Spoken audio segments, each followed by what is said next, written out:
এক সময়ের কথা, বৃন্দাবনে এক সাধু মহারাজ থাকতেন। তার নাম ছিল মঙ্গল। সে ছিল বাঁকে বিহারীর পরম ভক্ত।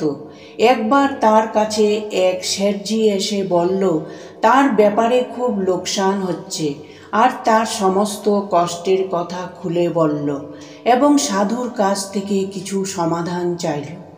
সাধু মহারাজ বললেন, শেঠজি, আমি যদি এমন কোনো সমাধান জানতাম তাহলে অবশ্যই আপনাকে জানাতাম, কিন্তু আমার কাছে এমন কোনো বিদ্যা নেই যে যার দ্বারা আমি আপনার ব্যবসা ঠিক করতে পারবো। আমার কাছে কোনো সমাধান নেই। আমাদের তো শুধু একটাই সাহারা, বিহারীজি। কথা বলতে বলতে বিহারীজির মন্দির খোলার সময় হয়ে গেল। সাধু শেঠজিকে বাঁকে বিহারীর মন্দিরে নিয়ে যান আর ভগবানের দিকে হাত ঘুরিয়ে বলেন, আপনি যা কিছু জিজ্ঞেস করতে চান, যা কিছু বলতে চান, ভগবানকে বলুন। তিনি সকলের ইচ্ছা পূরণ করেন। শেঠজি ভগবানের কাছে প্রার্থনা করে 3-4 দিন বৃন্দাবনে থেকে নিজের শহরে চলে যান। এইভাবে কিছুদিন যাওয়ার পর শেঠজির ব্যাপার ধীরে ধীরে ভালো হয়ে যায়। এখন শেঠজি বিহারীজিকে দেখতে সময়ে সময়ে বৃন্দাবনে আসতে লাগলেন।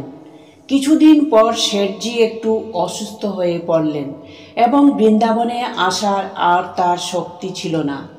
একবার শেঠজির এক মিত্র বৃন্দাবন ধাম ভ্রমণে যাচ্ছেন শুনে শেঠজি খুব খুশি হন আর মিত্রকে কিছু টাকা দিয়ে বলেন যে এই টাকা তুমি বিহারীজির সেবায় ব্যবহার করে ভগবানকে পোশাক পরিয়ে দিও।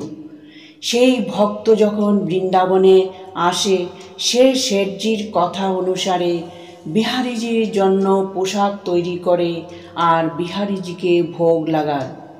কিন্তু এই সব আয়োজনে শেঠজির মিত্রের একটু বেশি টাকা খরচ হয়ে যায়। কিন্তু ভক্ত ভাবল সে কোনো ব্যাপার না, আমার দ্বারাও বিহারীজির কিছু সেবা করা হয়ে যাবে।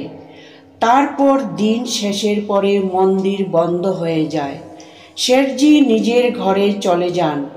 রাত্রে শেঠজির স্বপ্নে বিহারীজি পৌঁছে যান আর শেঠজিকে বলেন, ভক্ত, তুমি আমার জন্য যে সেবা পাঠিয়েছ তা আমি গ্রহণ করেছি, কিন্তু সেই সেবাতে কিছু টাকা বেশি লেগেছে, সেটা তুমি সেই ভক্তকে ফিরিয়ে দিও। এই কথা বলে ভগবান অদৃশ্য হয়ে যান। সকালবেলা ঘুম থেকে উঠে ভগবানের লীলার কথা ভেবে শেঠজি অবাক হয়ে যান।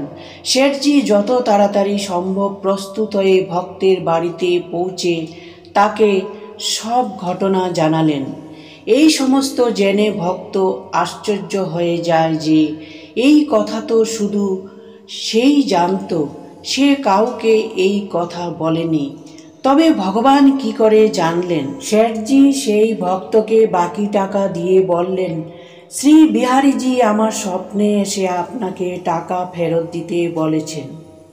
এই লীলা দেখে ভক্ত খুশিতে হাসতে লাগলো এবং বলল, জয় বিহারীজি। এই কলিযুগেও আমাদের বিহারীজি কাউকে কারো কাছে ঋণী থাকতে দেন না। বন্ধুরা, একবার যে ভগবানের স্মরণে যায় তাকে কিছু চাইতে হয় না, সে সব পেয়ে যায়। বলুন জয় শ্রী বৃন্দাবন বিহারী লালজি। নমস্কার।